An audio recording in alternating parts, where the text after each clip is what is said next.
Olá, caros alunos. Sejam bem-vindos a mais uma videoaula da disciplina de Administração Estratégica do curso de Administração Pública do SEAD e FNMG.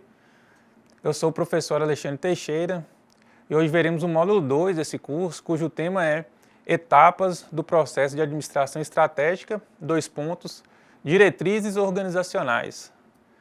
Então aqui iremos aprender como a estratégia pode ser sistematizada em etapas para a sua elaboração, implementação e o controle. Nós vimos anteriormente que a definição da estratégia não é uma tarefa tão simples.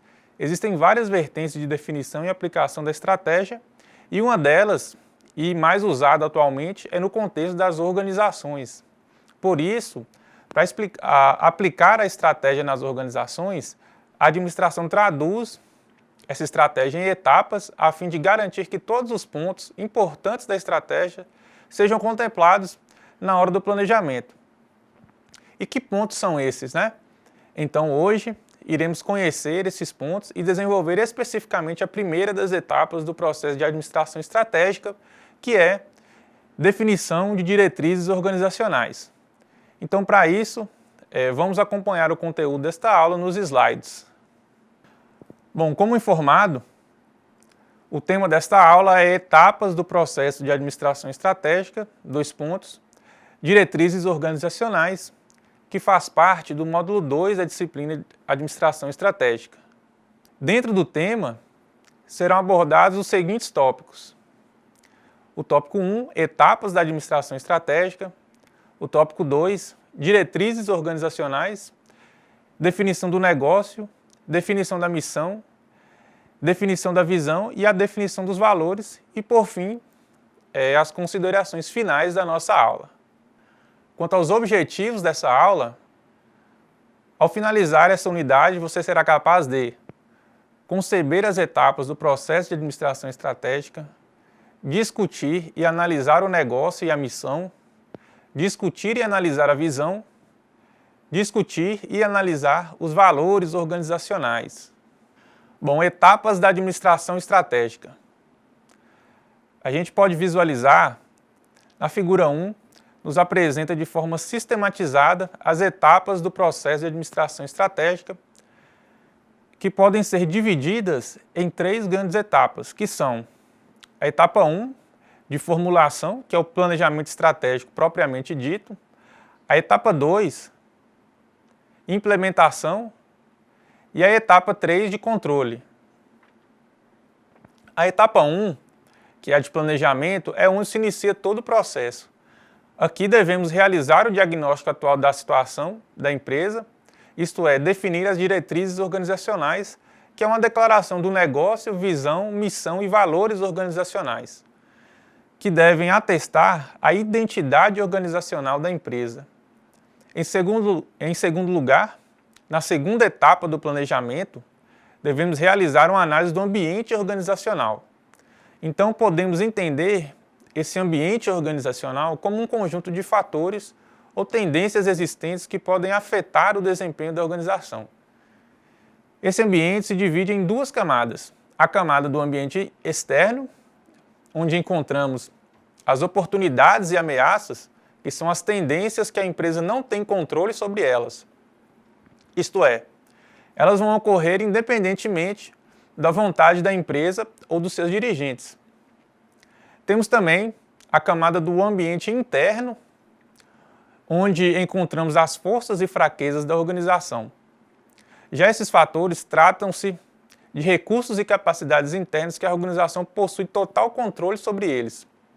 Portanto, recursos mal organizados ou a falta deles podem representar fraquezas internas da empresa e, por outro lado, recursos valiosos que auxiliam a aproveitar as oportunidades e nos defender das ameaças, esses vão ser considerados pontos fortes da organização.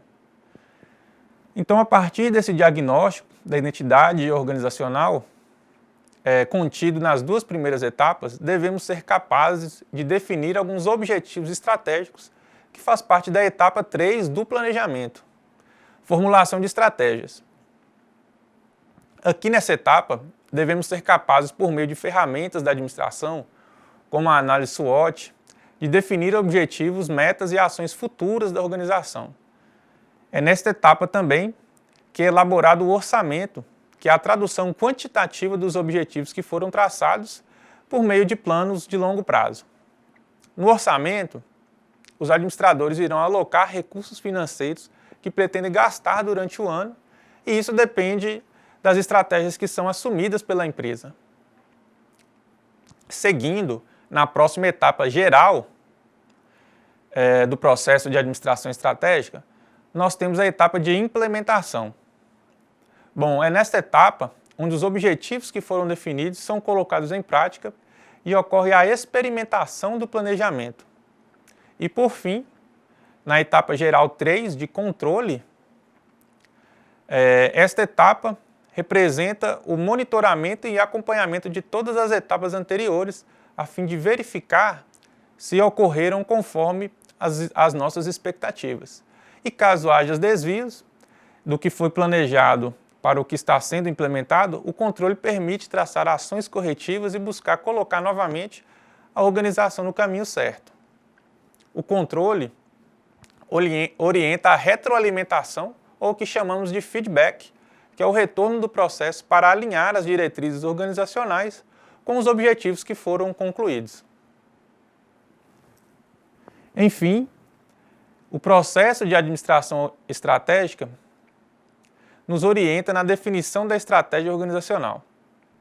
Neste módulo, especificamente, nós iremos tratar da primeira etapa apenas, né, que são as definições, a definição de diretrizes organizacional. A etapa 1. Bom, o que são essas diretrizes organizacionais?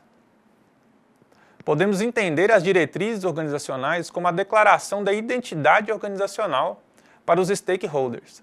Portanto, nesta etapa devemos declarar a identidade da empresa para todos aqueles que são importantes para a sua existência.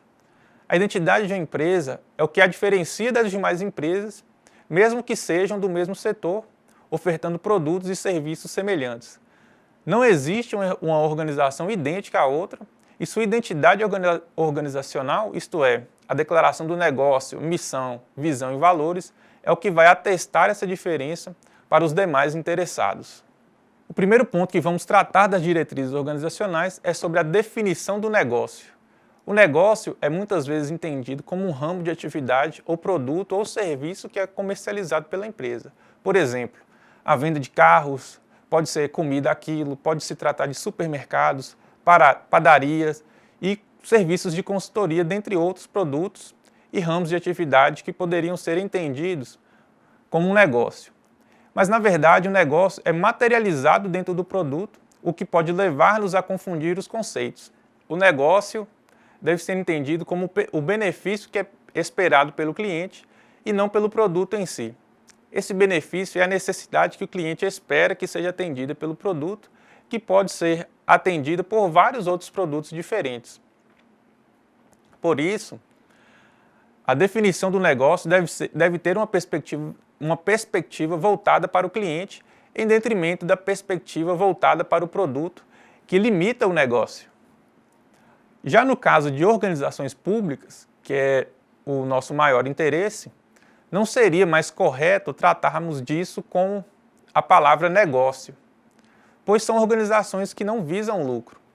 No entanto, a lógica de atendimento das necessidades é a mesma. A organização pública, ela deve ser orientada para a maximização do bem-estar social. Então, podemos entender esse negócio, entre aspas, na organização pública, como o benefício que é esperado pela sociedade. Portanto, se tem uma perspectiva com foco no cliente, devemos definir o que devemos definir para definir esse negócio, então. Então, vamos definir quem é o nosso cliente, qual é o benefício que o cliente efetivamente procura ao comprar ou usar o produto ou serviço, que esse benefício esperado é a necessidade do cliente, quem são os nossos concorrentes e por que os clientes preferem fazer negócios conosco e não com os nossos concorrentes. Então, como exemplo, Vamos entender o verdadeiro negócio da empresa Nike. Tênis na Nike tênis não é nada na Nike. Este é o título da reportagem da revista Exame de 1996, onde Philip Knight, o fundador da Nike, ele afirma que não vende calçados esportivos e que o seu negócio, na verdade, é vender atitude. Então, o que ele quer dizer com isso? Portanto, ao definir o verdadeiro negócio como atitude, a Nike entende que esse é o benefício esperado pelos seus clientes, isto é, eles não querem necessariamente um tênis, mas algo que os motive a saírem de suas casas e se exercitarem ou praticarem o esporte. É isso que os clientes desejam na compra desses produtos e não necessariamente um tênis esportivo. Daí o famoso slogan da Nike, que é Just Do It, que significa apenas faça, ou seja, não pense, apenas faça. Essa é a definição mais ampla do negócio da Nike, que permite que ela oriente parte dos seus investimentos para o marketing da empresa e para a pesquisa e desenvolvimento dos produtos. A produção de tênis da Nike é terceirizada para empresas asiáticas, uma vez que foi definido que essa produção não é uma competência essencial em função do seu verdadeiro negócio. Então veja como a definição correta de um negócio, ela pode estruturar toda a estratégia de uma empresa, como na Nike, de não produzir os seus tênis e focar apenas mais no marketing e na pesquisa e desenvolvimento dos seus produtos. Então voltamos a acompanhar nos slides. Mais um exemplo, vamos tentar definir o negócio aqui da Petrobras, que é uma empresa de economia mista. Então pensem no que foi falado e tentem definir qual seria o negócio dessa empresa. Se for preciso, pause o vídeo por alguns minutos e reflita qual que deveria ser o verdadeiro negócio da Petrobras. Bom, as definições de negócio, elas podem ser classificadas como amplas e também restritas.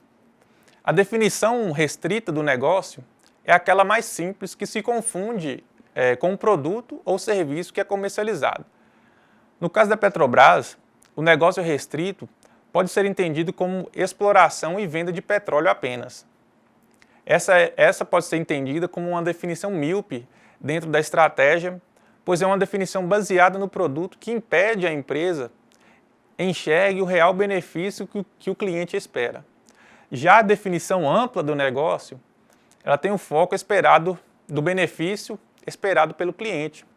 Podemos então definir o negócio da Petrobras de forma ampla como, na verdade, fornecimento de energia, que isso vai abranger muito mais do que apenas a venda de combustível. Então, se por acaso a matriz energética do mundo deixar de utilizar combustíveis fósseis, a empresa, com entendimento estratégico do seu negócio, estará muito mais suscetível às mudanças do ambiente. Bom, essa linha de pensamento vem do artigo Miopia em Marketing, de 1960, de Theodore Levitt, um professor de Harvard, e nesse trabalho ele vem argumentar que o eventual declínio de um setor, ele não se dá pelo mercado que deixou de existir, mas sim pelo produto ofertado por aquele setor que deixou, na verdade, de atender às necessidades dos clientes e essa empresa não se adaptou a isso. Então vejamos. Como exemplo de visão míope, podemos citar a empresa Nokia, fabricante de celulares, que até o ano de 2010 era a empresa líder no mercado. A empresa ela não conseguiu se adaptar à mudança do mercado para os smartphones e não deu atenção especial aos seus produtos na época que eram celulares cada vez mais finos e pequenos, e isso definitivamente não atende mais às necessidades dos clientes. E podemos ver que uma visão mal definida do negócio dessa empresa pôs todo o seu desempenho por água abaixo.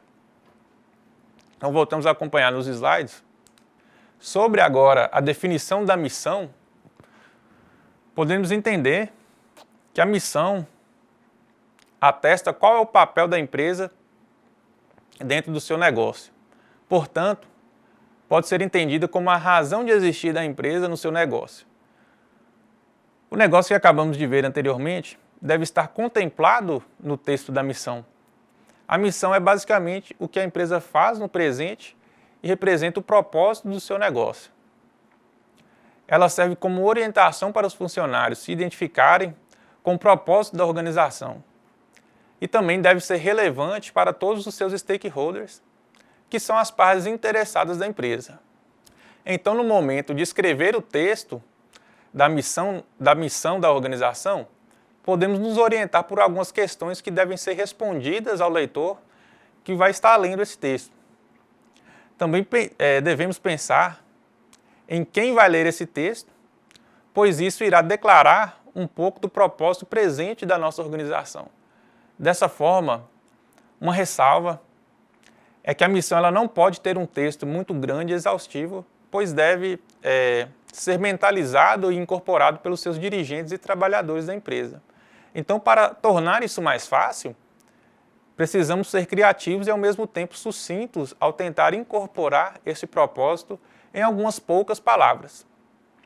Então, nós temos aqui algumas questões que podem nos orientar a escrever o texto da missão, que são elas: o que a organização faz, como ela faz, para quem ela faz, onde ela faz, com uma ressalva para essa última pergunta que pode ser irrelevante às vezes, pois a organização ela pode ter uma atuação global pela internet, portanto não faria tanto sentido respondê-la, e também podemos incluir a pergunta com que responsabilidade social, que responde um pouco da responsabilidade social e ambiental das empresas nas suas ações. Então vamos observar alguns exemplos a respeito disso? Então, observemos o exemplo da missão da Universidade de Caxias do Sul, a UCS, que é produzir o conhecimento em todas as suas formas, torná-lo acessível à sociedade, contribuindo principalmente para o desenvolvimento integrado da região. Então, onde as questões norteadoras da missão se encaixam aqui? Então, nós temos o que faz a UCS, que, segundo a missão, produz conhecimento e o torna acessível. Temos aqui como ela faz, que é em todas as suas formas, segundo o texto. Temos também para quem ela faz, que é para toda a sociedade. E, por fim, temos a resposta sobre com qual responsabilidade social envolvida, que é, segundo o texto, contribuindo com o desenvolvimento integrado da região. Então vejamos, a partir dessa missão declarada, nós temos um pouco do desdobramento na forma de um texto do negócio, entre aspas, dessa instituição, que deve ser entendido como benefício esperado pela sociedade, por se tratar de uma instituição pública, né? E aqui podemos enxergar alguns benefícios da declaração da missão, como assegurar um propósito dentro da organização. Ela serve também como referência para a alocação de recursos da empresa. Ela serve para estabelecer uma orientação geral para a empresa. Ela também pode servir como foco para os funcionários. Ela pode traduzir os objetivos e distribuir responsabilidades para funcionários e também facilitar o controle, já que aquilo que é realizado dentro da organização, ela deve estar dentro do escopo da missão. E com isso, dada a importância do estabelecimento da missão, nós vamos conhecer mais alguns exemplos de algumas empresas. Então, nós temos o exemplo de missão da empresa Nike, que é promover a inspiração e a inovação em todos os atletas no mundo. Aqui nós podemos perceber, de forma um pouco mais detalhada, qual é o negócio da Nike e um pouco sobre como ela busca atender às necessidades dos clientes, como foi explicado de forma ampla anteriormente. E seguindo o próximo slide, vejamos o exemplo de missão da empresa Uber, que é dar acesso a transporte confiável para todas as pessoas em todos os lugares. Aqui também podemos refletir e assegurar se a empresa realmente pratica o que é atestado na missão. Então, será que a Uber ela conseguiu alcançar a sua declaração da missão, que é um tanto quanto desafiadora? Bom, eu acredito que sim, E acho que a maioria de vocês também já conseguiu pegar um Uber, não é mesmo? Então vejamos o próximo slide. Vejamos o exemplo do Instituto Nacional do Seguro Social, o INSS, que é uma organização pública, que é a missão declarada garantir a proteção ao trabalhador e à sua família por meio de sistema público de política previdenciária e solidária, inclusiva e sustentável, com o objetivo de promover o bem-estar social. Podemos observar, então, por meio dessa declaração, que o INSS ele fala um pouco desse benefício que a sociedade espera dos seus serviços e ainda acrescenta ratificando o objetivo da administração pública como um todo, que é promover o bem-estar social. Bom, ainda temos na definição de diretriz a declaração da visão. Então a visão ela pode ser entendida como um retrato do que a empresa pretende ser, olhando para o futuro, ou como ela pretende garantir a sua perpetuidade. É a imagem compartilhada daquilo que os gestores da organização querem que ela seja ou venha a ser no futuro. Geralmente, ela está expressa em uma ou duas frases que anunciam as pretensões da organização ou, em alguns casos, por meio de um quadro que explicita o que as pessoas desejam para ela no futuro. Então, na declaração da visão, também podemos nos orientar por alguns elementos que devem estar contemplados na sua declaração. Então, ela deve motivar e inspirar os funcionários, ela deve ser de fácil comunicação, ela deve mostrar aonde a organização quer chegar, ela tem que ser de fácil entendimento e também ser diferenciadora e desafiadora. O que diferencia a missão da visão é um aspecto temporal, pois a missão ela representa as atitudes da empresa no presente e já a visão ela vai representar como ela vai garantir a prosperidade dessas atitudes, só que no futuro. Vejamos alguns aspectos, então, que diferenciam a visão da missão. Bom, nós temos que a missão ela inclui o negócio, por outro lado, a visão é o que se sonha com o negócio. De um lado, a missão ela representa a partida e a visão ela representa aonde vamos. A missão é a carteira de identidade da empresa e a visão podemos entender como sendo o passaporte para o futuro. A missão identifica quem somos e a visão projeta quem desejamos ser para o futuro. A missão ela energiza a empresa e a visão ela dá o rumo à empresa. A missão ela tem o foco no presente, por outro lado a visão ela tem o foco no futuro.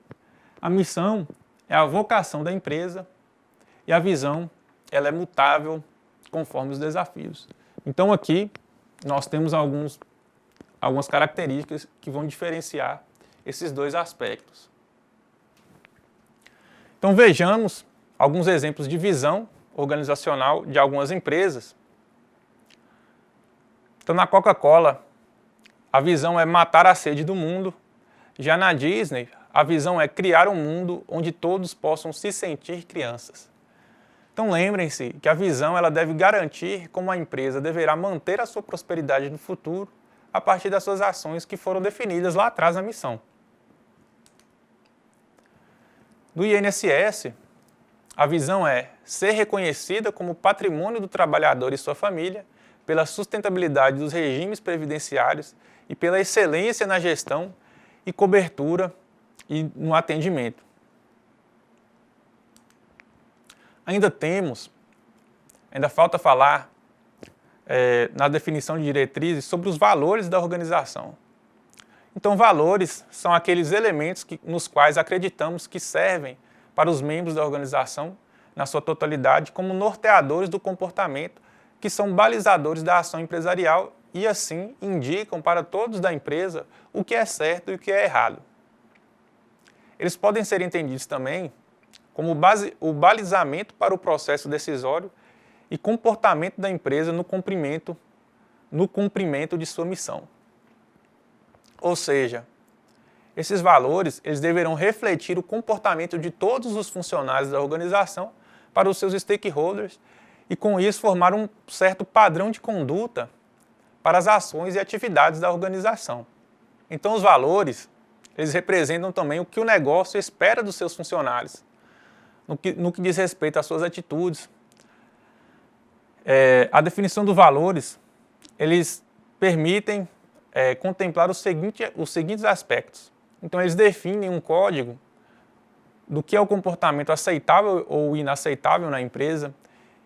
Os valores, eles buscam ser um guia de princípios ou código de ética que baliza a tomada de decisão. Geralmente, são palavras vagas que necessitam de ser clarificadas por exemplos e também necessitam de ser transformadas em comportamentos específicos, que são uma certa lista de atitudes dos funcionários. Os valores também, eles necessitam de ser realísticos, que quer dizer coisas que nós possamos ser, e também consistentes com a história e a cultura da organização. Então, são exemplos de valores, algumas palavras que a organização quer que sejam atitudes refletidas no comportamento de todos os funcionários, como, por exemplo, a produtividade, criatividade, inteligência, honestidade, comunicação, paixão, altruísmo e confiança são alguns exemplos dessas palavras que podem se constituir valores dentro da organização. Alguns exemplos de valores declarados do INSS são ética, respeito, segurança, transparência e profissionalismo. Então é importante ressaltar também que os valores eles precisam ser detalhados para que possam ser melhor absorvidos pelos funcionários, como aqui no exemplo da Magazine Luiza, que coloca o significado de cada valor, como por exemplo, respeito, desenvolvimento e reconhecimento. O que ela quer dizer? Então nós colocamos as pessoas em primeiro lugar, elas são a força e a vitalidade da nossa organização. Então a ética, o que ela quer dizer com isso? Nossas ações e relações são baseadas na verdade, integridade, honestidade, transparência, justiça e bem comum. Tem também a simplicidade e liberdade de expressão. O que essa empresa quer dizer com isso? Então ela fala lá, buscamos a simplicidade nas nossas relações e processos, respeitamos as opiniões de todos e estamos abertos a ouvi-las, independentemente da posição que ocupam na empresa. Então ela fala também do valor inovação e ousadia e explica o que é isso. Cultivamos o empreendedorismo na busca de fazer diferente por meio de iniciativas inovadoras e ousadas. Crença, o que ela quer dizer com essa crença? Acreditamos em um ser supremo, independentemente de religião, bem como nas pessoas, na empresa e no nosso país. E elas também têm um valor, regra de ouro, que significa faça aos outros o que gostaria que fizessem, que fizessem a você. Então aqui temos um exemplo de como os funcionários eles deveriam interpretar esses valores a partir da explicação de cada um. Bom, chegamos às considerações finais. Com isso, vimos um pouco da importância da declaração das diretrizes organizacionais, que são a primeira etapa do processo de administração estratégica. Vimos o que significa o negócio, o benefício esperado pela sociedade, no caso da administração pública, e vimos também o que significa a missão, visão e valores organizacionais. Além disso, ao fim da aula, eu peço que vocês acessem os links de conteúdo adicional para esclarecer alguns termos que foram tratados na aula, que também podem ser encontrados na pasta de ampliação do conhecimento que está disponível lá no ambiente virtual da disciplina. Bom, dessa forma, finalizamos essa segunda videoaula. Espero que vocês tenham gostado do conteúdo apresentado e aguardo vocês nas próximas aulas. Bons estudos!